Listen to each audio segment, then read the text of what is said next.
Hi. Hello, how are you? How is everyone? It has been a minute, Yani, before I've come to talk to you. Oh my God, I miss you. I know some of you are wondering what is happening. Many things are happening, good and bad at the same time, but everything we give glory to God. How are you? I hope you're also busy doing things up and downs of life and living a day at a time. Yes, welcome to Eunice Jero YouTube channel. Yes, welcome. And this day I just come to say hello to you and continue speaking to you and sharing what is in my mind. And today I want to talk about the discipline we give to our people, to our children, punishment, we punish our children, and abuse. How does discipline turn to be abuse or punishment? And should we discipline our kids, or should we abuse our kids in the form of discipline, or should we just ignore and let them be? How do we really instill discipline in our children?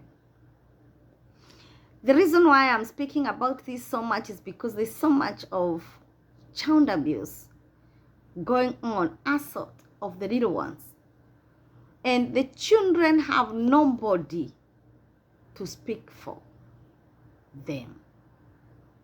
They fear the adult and they think the adult is the answer. And the answer the adult gives is final.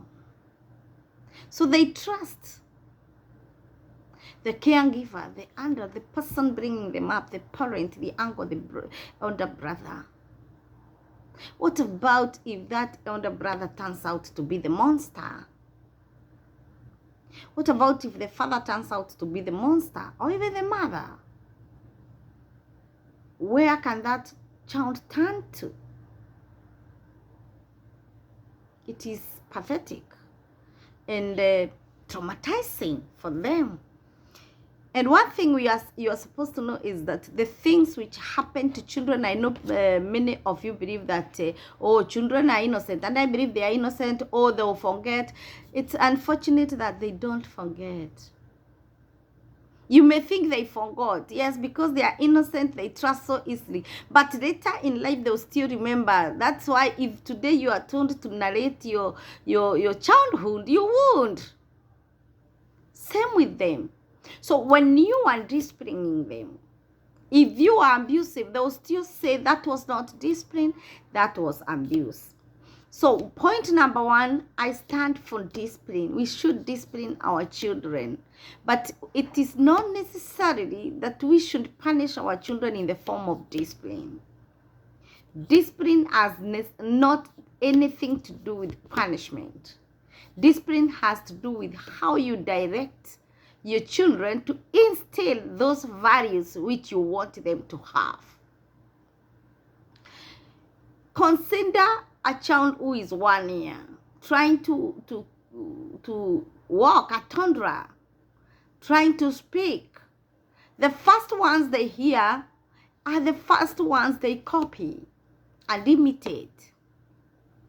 How does that child grow to know that it is wrong to do ABC and it is right to do ABC? Is when you tell them. Because they don't know what to do. They try everything. They want to have everything. They want to touch even fire. But it is upon you now to show them this is good and this is not right, but not punish them. Even if you punish a 1 year old, you just feel pain. Even 2 years, everybody punishment through sparking and beating and caning and assault, it just adds pain and doesn't instill discipline. It instills fear. I speak this from a point of experience, because I grew up myself. I'm born by very primitive parents, because our parents of our time, they knew the cane. I appreciate they caned us because that's what they knew better. But right now, when I look back at the things which were making us being caned, they were not necessary, did it? It was not necessary. There were things you could be told with the mouth and hear. But instead of being told, I think they did know better. They used the cane so much until we feared them. We feared to tell our mothers anything. We feared to tell them anything, because the mothers of that time, it was just the stick. They knew the stick only. They didn't know how to communicate. And I think it was their generation.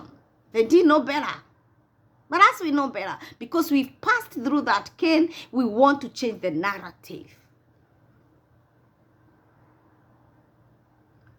You could be caned by your parent for not eating, and it is your stomach. It is your stomach. But they'll cane you for that. Do you cane your child for not eating? No. You give them what they want, because today you can afford. You give them what they want.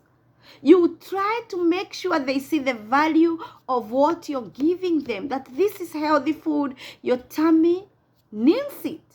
And I believe when somebody is hungry, you cannot stay hungry. Even that child. When that child doesn't want to eat food, if he's not sick, if you stay with him hungry, 3-4 hours, he will cry, and when you give food, he will take, unless he is sick. So you don't have to beat him to eat. You just need patience. Just be patient with him. You just need patience. Be patient with him. Feed him slowly, just as he wants, because again, nowadays, children are affected by so many things and the types of food they are given. And the energy, of course, they don't use so much energy. It's not like long time when kids were busy helping with home chores. Today, they only know computer games. They are not using so much energy. So they are not burning so much calories. They may not be hungry as much.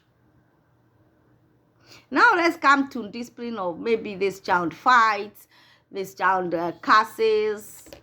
How do you deal with that? Point number 1, I don't believe a kid can curse unless he has heard from somewhere.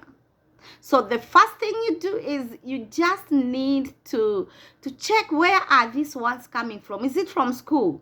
Is it from where they go to play in the playground? Is it from your house? Is it from the movies?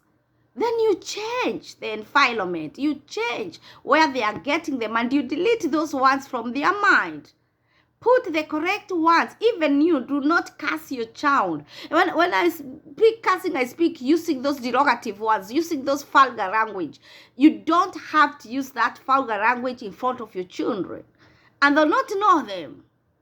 They'll not know them. It won't be like, we don't talk like that in my family. They will grow knowing that. Just like we know there are some values we hold, and we know my family cannot do this. As long as I hold the name of that family, this is out of us.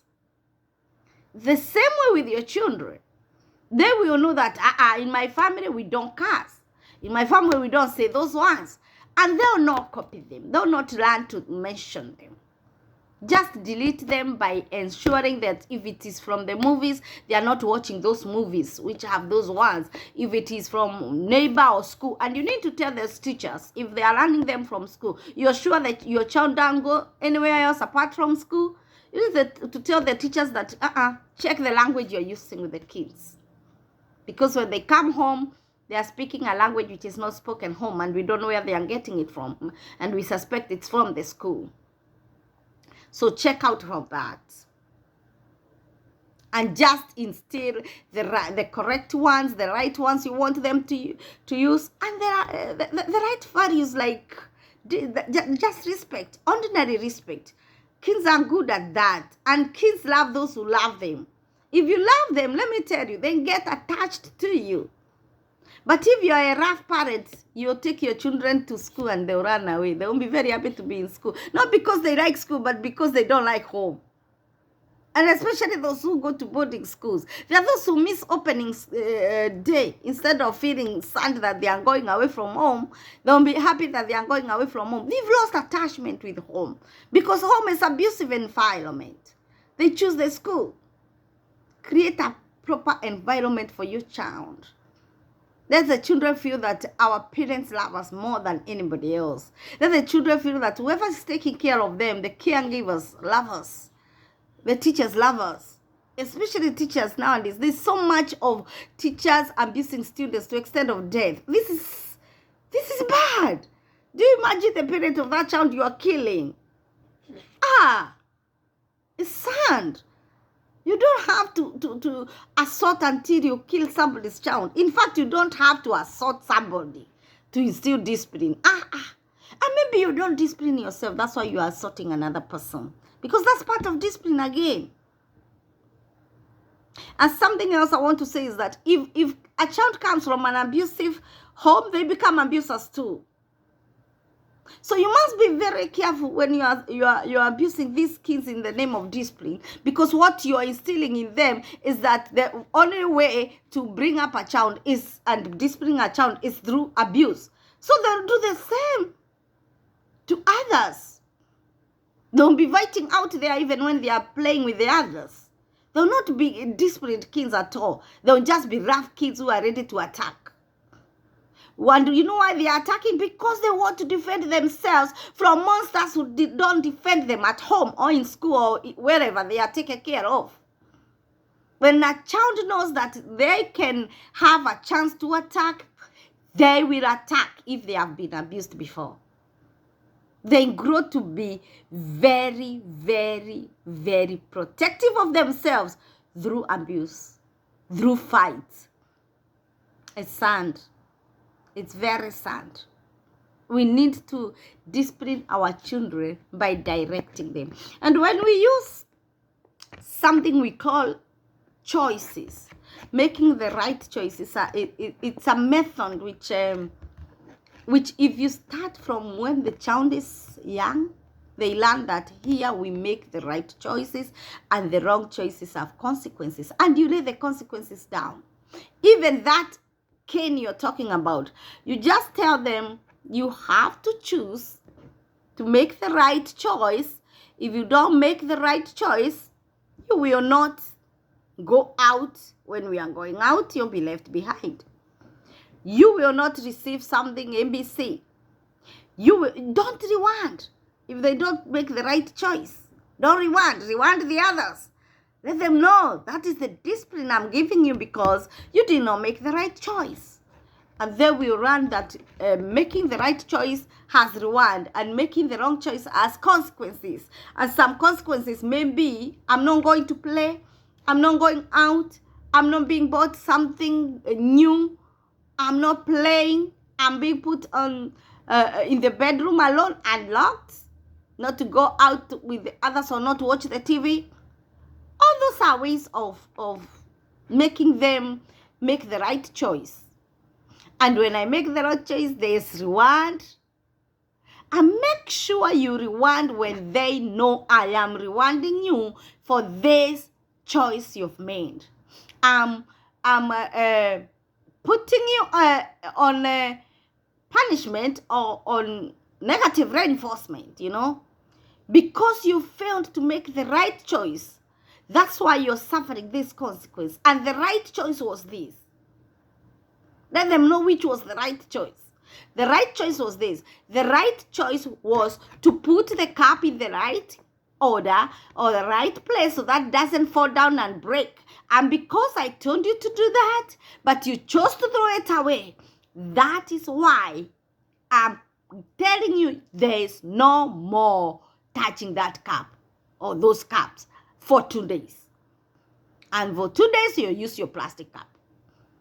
That's enough punishment, for a kid to be denied what they like.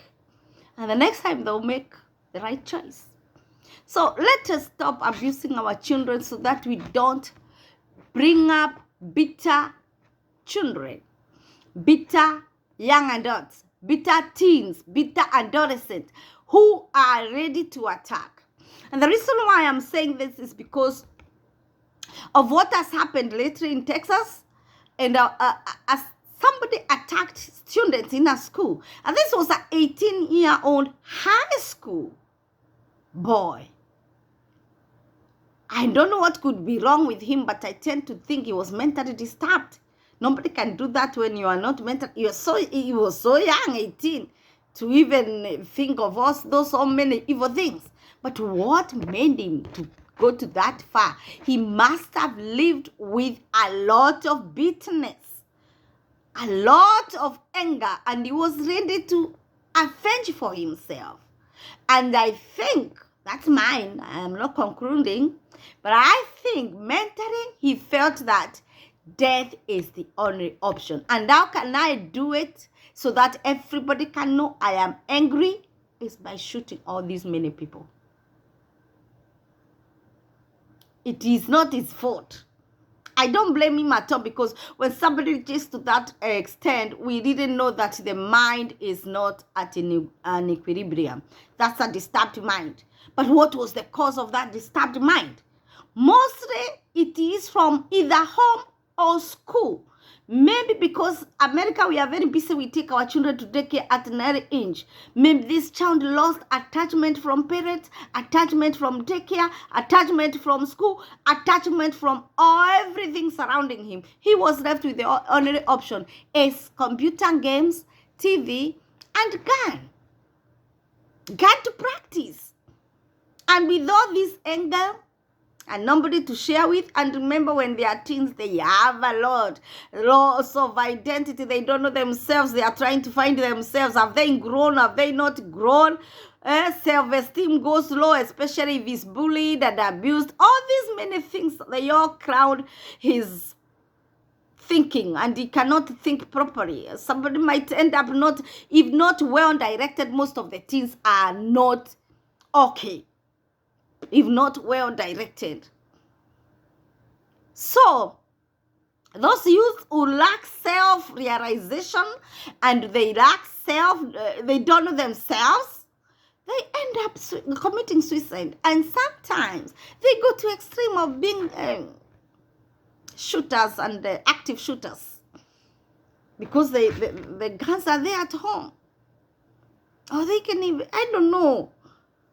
But it is so sad that such a thing has caused tears and pain to many homes, many families. Something which could have been prevented, maybe through talking to somebody. Maybe this boy was not easy to approach because he had maybe become closed up, because maybe from young he never saw anybody who can protect him. And so he closed himself up. We don't know, because he's gone, he's dead. He can't talk for himself. We can't repair that life. Neither can we repair the lives lost through the shooting. It's sad. It hurts. That's why I'm saying, let us try to bring up our children with a lot of love. So much love, and pray for them too. Let us pray for them. The generation has changed. We are in a very, very different generation. Times have changed. Times have changed. These are people who can speak for themselves. Let them speak. Let's not put fear in them so that they speak. Because when they speak, we know what is in their mind and what they are planning. I hope we try our best as parents and caregivers. Let us be friends to our children, and if we find anything which is not okay with them, let us also seek help from an external help and professionals as well. We have people who can speak to our children. They can hear. God bless you. See you in the next one. Bye.